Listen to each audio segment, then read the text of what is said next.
Hello, this is Lanning and welcome back to Culture Mosaic. As always, we keep you updated on the latest culture news in the country.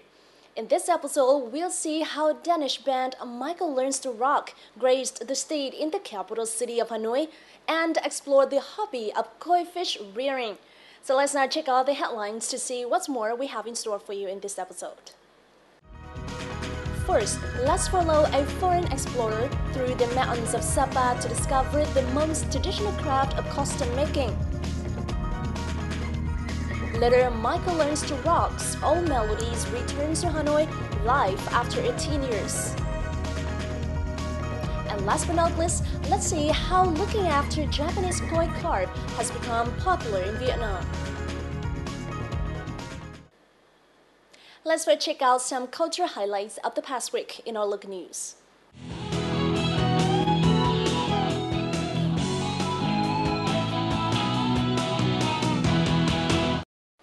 Now, Sơn La Province commenced construction of a Buddhist Administrative and Cultural Center on July the 25th. It is expected to be the largest of its kind in the northwest of Vietnam. The center will cover about 20 hectares in the Chiang Saen ward of Sơn La City and comprised of 80 facilities, including a 3-entrance gate, an administrative area, and an event venue with a seating capacity of 20,000.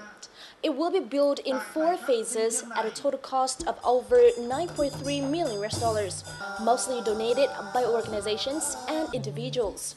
The center is meant to provide Buddhist education and practice for people from various ethnic groups in Sơn La.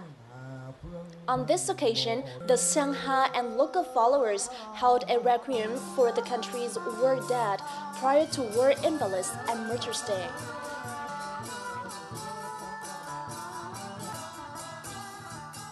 The Da Nang Museum of Cham Sculpture celebrated its 100th anniversary on Saturday morning. At the event, participants discussed the archaeological achievements in the Cham architecture as well as the museum's operational situation. Experts suggested that the museum should become a culture and research center for the community. The Da Nang Museum of Cham Sculpture was built in 1915 and opened for public in 1919. It is well known for having 3 national treasures and an extensive collection dating from the 7th to the 15th century. It was recognized as a national first-class relic by Vietnamese Ministry of Culture, Sport and Tourism. Visitors to Hue City can now explore the life of the last queen mother of the Nguyen dynasty. A city house once owned by Tu Cung has been restored and is now open to the public. The house at 145 Phan Đình Phùng Street was the former residence of Queen Mother Tu Cung. She was the wife of Khai Định, the 12th Nguyen dynasty king. Tu Cung bought the house in 1955 after the government of Ngô Đình Diệm seized An Định Palace and lived here until she died in 1980. Không những là bà hoàng hậu cuối cùng, bà đóng góp một cái phần rất quan trọng đối với nhà Nguyễn mà sau khi vua Bảo Đại đã thoái vị. Nhưng ngoài ra đối với Huế là một cái trung tâm Phật giáo lớn, vai trò của bà đối với các cái chùa chiền lớn ở tại đây cũng rất quan trọng. The 2-story house stands near An Cự River and was built in an Indo-Chinese architectural style. The house is now home to archives and family artifacts. Sau khi tham khảo ý kiến của Hội đồng trị sự Nguyễn Phước Tộc và đặc biệt là một số nhà nghiên cứu Huế, thì chúng tôi đã quyết định là thay đổi cái không gian này bằng cách là đưa các cái hoạt động có tính chất dịch vụ văn hóa vào đây, đồng thời kết hợp với cái việc tái trưng bày lại cái không gian này. Visitors can explore the history of the building and the life of the last Queen Mother, as well as enjoy royal cuisine and music performances. The Hanoi Open Kite Festival took place for the first time last weekend. Now, the event helped introduce the Vietnamese tradition to Hanoians and kite lovers from all over the country and abroad. So let's take a look. These flute kites took off when the drum started. They are flute kites made to compete in the Flute Kite Festival held for the first time in Hanoi. If the kite falls, it is disqualified from the competition. Nếu mà làm 4 cái khung xương này mà có một cái yếu hơn thì diều không thể nên cân đối được và không thể vượt qua câu nương được. The images of the traditional flute kite reminds people of the peaceful Vietnamese countryside. After all those years, 80-year-old Nguyễn Văn Quyền still keeps a passion for kite flying. Diều sáo này đối với chúng tôi từ lúc còn trẻ thơ, thế tiếng sáo đã ăn sâu vào tiềm thức của chúng tôi rồi. For young children, this is also the first time they can play and learn how to make kites. Through this activity, they learn how much effort kite artisans put into their work.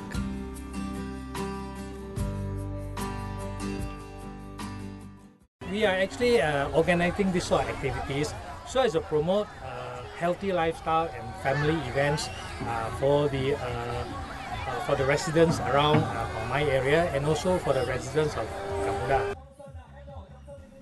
This festival is a good opportunity for parents and their children to learn about a feature of Vietnamese traditional culture.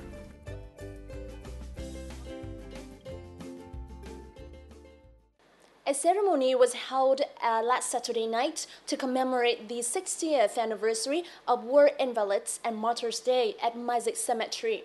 The event was attended by Lieutenant General Nguyễn Phúc Thanh and 1,000 other participants. Youth volunteers and organizers offered incense to the dead soldiers now resting in peace at Mosaic Cemetery. The organizers also took the opportunity to honor Vietnamese heroic mothers with presents and support. This is the fourth event of this kind. The Russian Ballet and Light Troupe will stage a special performance of Swan Lake with 3D animated graphics in Hanoi on August 1st. Now, theater representatives announced the news at a press conference in Hanoi on Monday. The ballet will feature principal dancers Elisaveta Nebesnaya and Sergei Smirnov, with more than 100 other performers. The ballet received critical acclaim after its Moscow debut in June 2014 in Moscow. According to Talarium Atlas Theater Vice Director Sergei Baturin, the theater believes the 3D computer-generated graphics add more excitement to the well-known story. Now, based on a Russian folktale, Swan Lake tells the story of Odette, a princess who was turned into a swan by an evil sorcerer. Composed in 1875, it is considered one of the most loved but technically and emotionally challenging ballets of all time.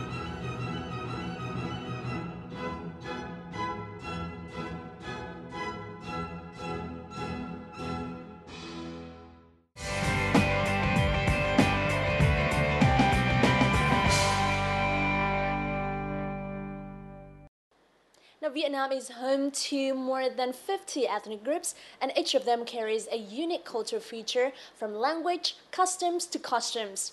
Now, the Hmong ethnic people have their own very special way of making their traditional costumes.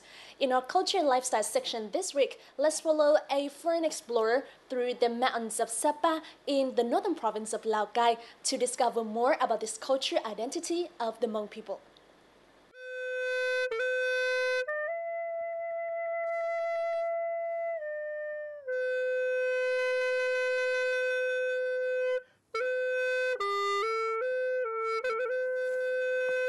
In this mountain range in Sapa, the Hmong people have lived for generations.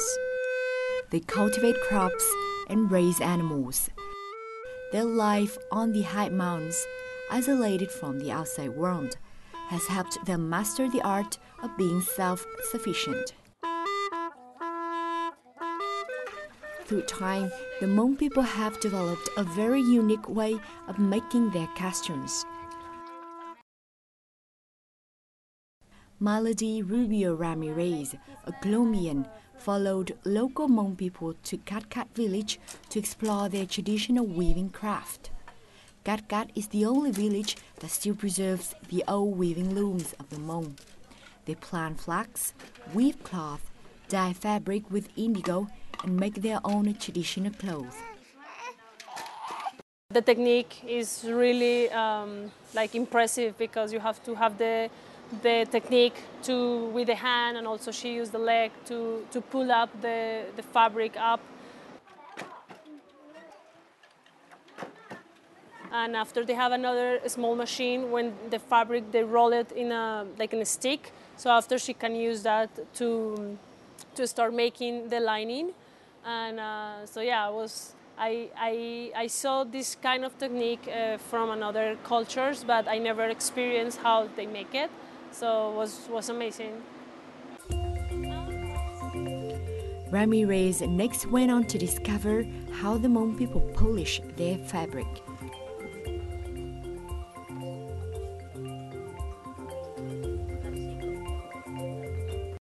So it's amazing because she has to do it like a malabarist, like in the circles, and she has to be really precise because she can fail. And she used like the paraffin to make the fabric shine, and after she has to wrap it with the rock. So it's really impressive technique, and I never thought that they would do it like that. Some very old artisans in the area still remain the traditional way of drawing decorative patterns on costumes using beeswax. After the beeswax is melted, the old lady then used a special tool to draw on fabric.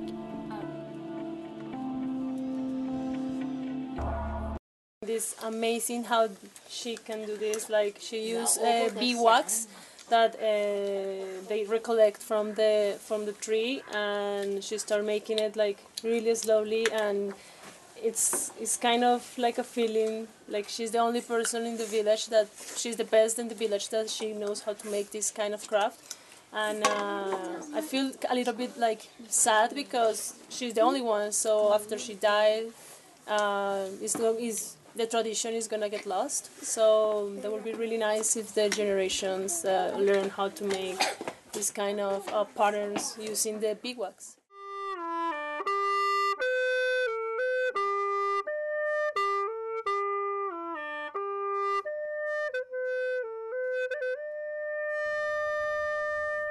Coming to Sapa, visitors can easily spot a woman busy joining strands of linen and weaving them into yarn.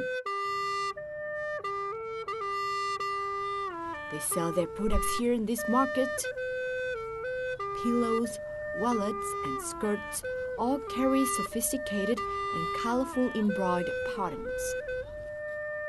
Now, when I visit the village, and they show me how to make with the beeswax and also the embroidered, but they just show me just a small piece. But now in the market, I can see like they use the techniques to make different things like pillows, wallet, skirts, like shirts and everything. So it's amazing, like the creativity that these people have to create different things.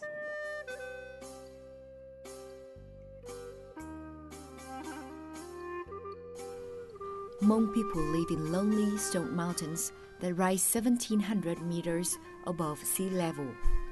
It's a hard life, but the Hmong people still exist and prosper here.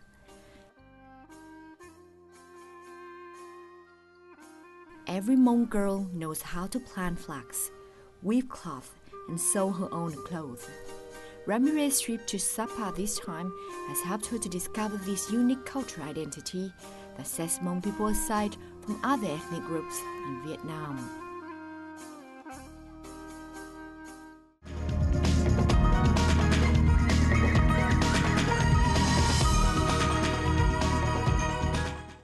You're tuning in to Culture Mosaic, a weekly journal featuring the rich cultural diversity of Vietnam and vibrant international cultural events happening in the country.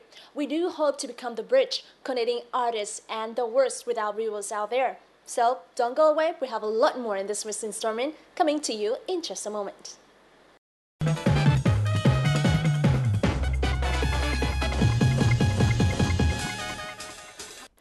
Now, Michael Learns to Rock were a legendary band that were a familiar sound to many Vietnamese people. Songs like Sleeping Child, Call on Love, and That's Why You Go Away were well known in the 90s. And these songs were again placed in Hanoi last weekend as the band returned to Vietnam after an 18-year gap. So did the performance touch the hearts of audience members in Hanoi after all this time? Well, join us in our On the Mic corner this week to find out more. Hi Vietnam! We're Michael Learns to Rock and we're coming to Hanoi for the first time in many, many years. We can't wait to see you there. Come and have a party. See you!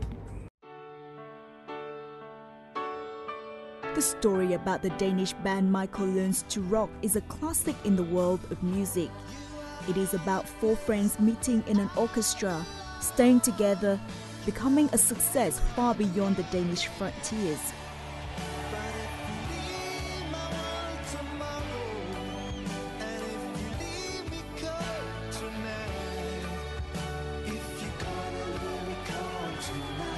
After 3 albums released and almost 3 million copies sold, they are now celebrating 25 years of making music together.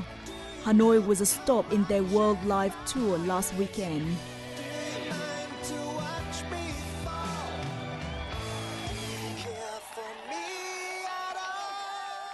Welcome guys to Vietnam. I know Vietnam is part of the world tour to promote your new album to mark 25 years of your music career. Why did you choose Vietnam? Well, we didn't choose Vietnam. Vietnam chose us. Actually, it's 18 years we were here the last time, and we wanted to come back so bad, many times actually. But this is the first time that the promoter actually made it happen. So it's so good to be back. So as you've mentioned, 18 years ago you were here for a short time, right? What can you remember from that short visit? Last time we played both in Hanoi and Saigon, and it was an unforgettable trip. First of all, because it was the first time we were here in Vietnam and first time we met our Vietnamese fans. I really clearly remember the faces and the smiling faces and the happiness in the eyes of the fans, just standing there singing along to our songs in both Hanoi and Saigon, and that was unforgettable. So that's what the strongest memory I have really from that trip. So this time around, what can we expect from this concert? We'll try and give people what they came for. Of course, we will. Try and play all the songs they like, we hope, to fit them all in there, and we'll give something extra as well. We'll play for 1.5 hours or something like that. So, but we just look forward to see all our fans again. Hopefully some new fans as well.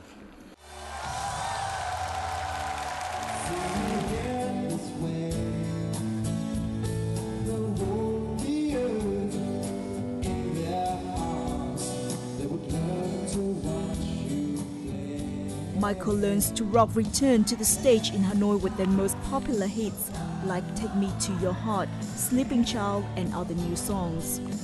Over 2 decades after the height of their popularity, the band is still well liked by audience members young and old.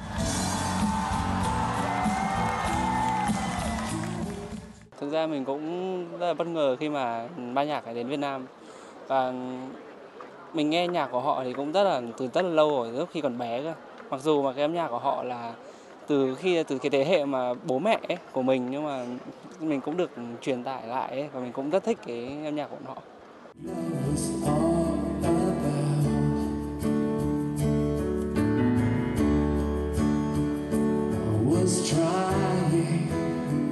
Their melodic and soulful lyrics once again touched the heart and soul of many audience members. Thầy rất là xúc động ạ. Nhớ lại những thời kỳ ngày xưa khi nghe nhạc Michael Learns to Rock. Michael Learns to Rock là một ban nhạc hiện tại thì vẫn là, đối với em thì vẫn là một niềm hâm mộ lớn đối với em. Họ vẫn luôn có chỗ đứng riêng trong nền âm nhạc thế giới, và đối với em thế là đủ rồi, nhưng không cần phải nói gì hơn ạ.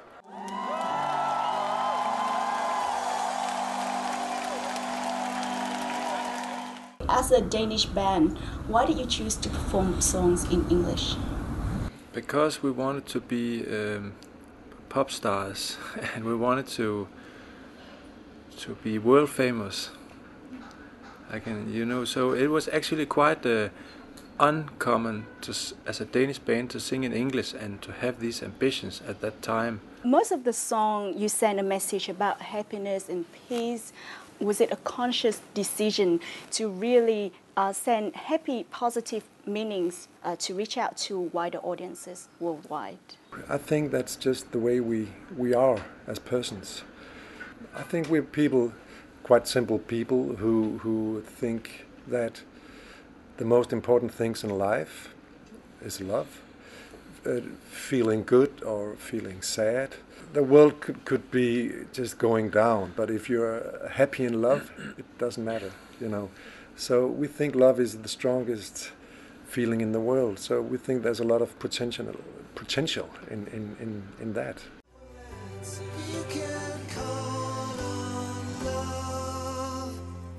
Love and happiness is a consistent message in all songs by Michael Learns to Rock. Despite being branded simplistic, their music is still favored by many music listeners thanks to its positive loving theme.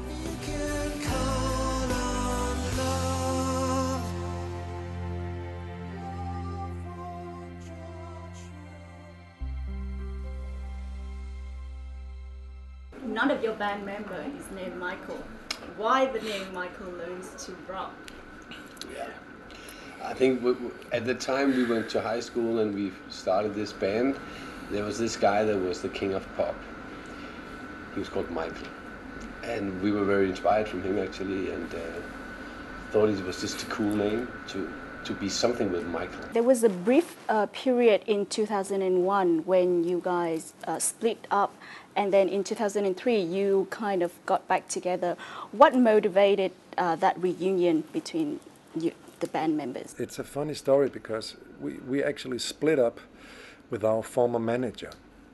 We had this meeting and we were crying and going down memory lane and listened to old songs and kind of said, okay, thank you for the ride. And then the next day the phone rang to our manager with an offer for a concert, and he called us and we were on our way home in the same car, and Kåre had the phone and he said, guys, there's an offer somewhere in Asia, do we want to go? I mean, we just split up yesterday, but it sounds pretty nice. I would say, okay, let's do it. Really, the concerts got us back on track, yeah. And do we expect a long future for the band now?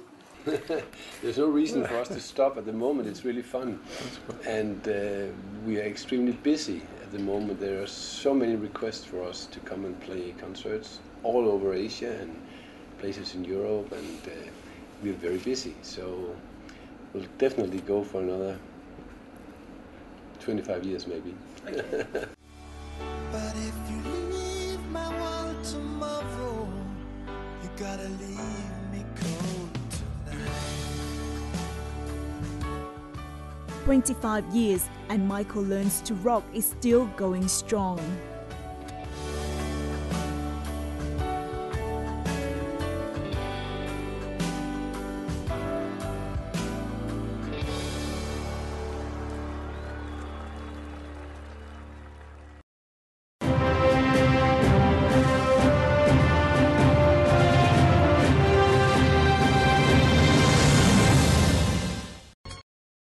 Have you ever wondered what the brightly colored fish that you frequently see in large ponds in Japanese restaurants or shopping areas are? Well, they are called koi. Now, Japanese people believed that koi carp bring good fortune and success. This hobby was adopted in Vietnam only relatively recently. So now you can see koi fish ponds in many Vietnamese gardens. So let's now explore how the popular Japanese carp has made its way to Vietnam.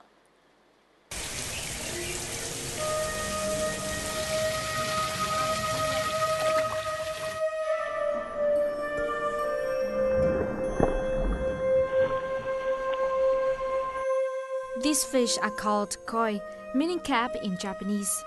Besides the catchy look, koi fish is special because it carries a myth in Japanese legend.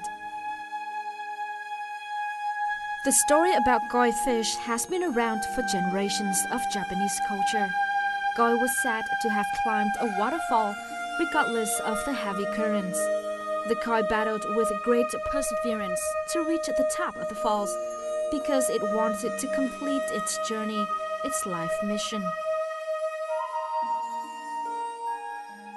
Vietnamese aquarists have started the koi fish trend in recent years. One of them is Phan Anh Dũng. Cá này khi mình cũng vô tình biết đến nó, cá này nó rất là đáng yêu.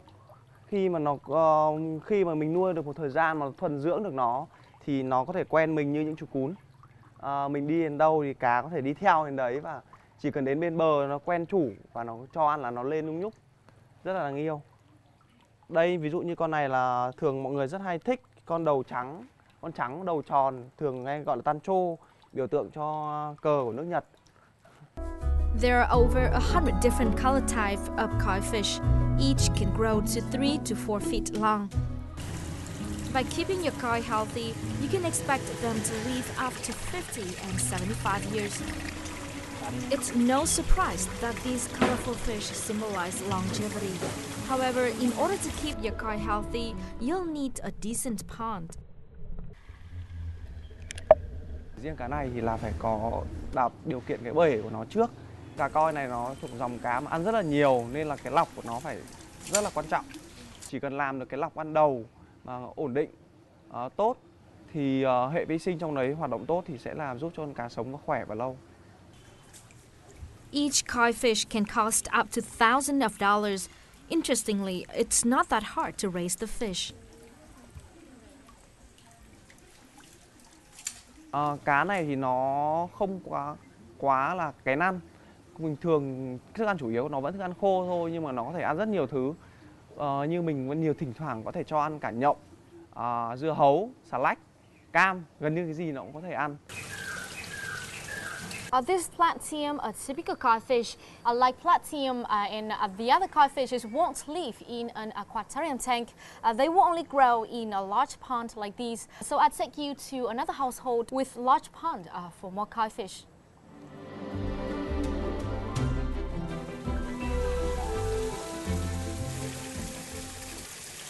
This garden setting is just right for koi fish. Nguyễn Thanh Tịnh, another koi cap lover, often enjoys his time with friends and a cup of tea. For him, koi cap is more than a colorful fish.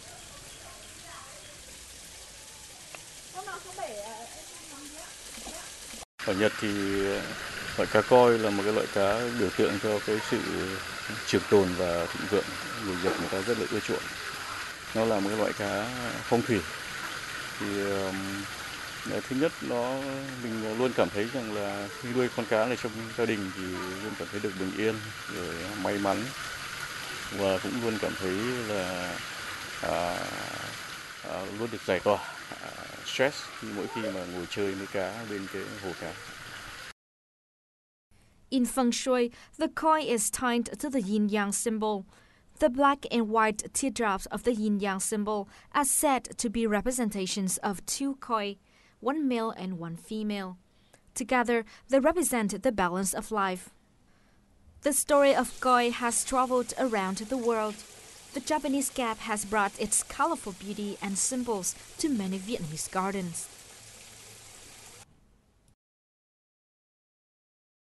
So that's a wrap for this week's edition of Culture Mosaic. If you have any comments or suggestions for the show, feel free to write to it at culturemosaic@vtv.vn. Repeats of our programs are online at vtv4.vn or youtube.com/vtv4go.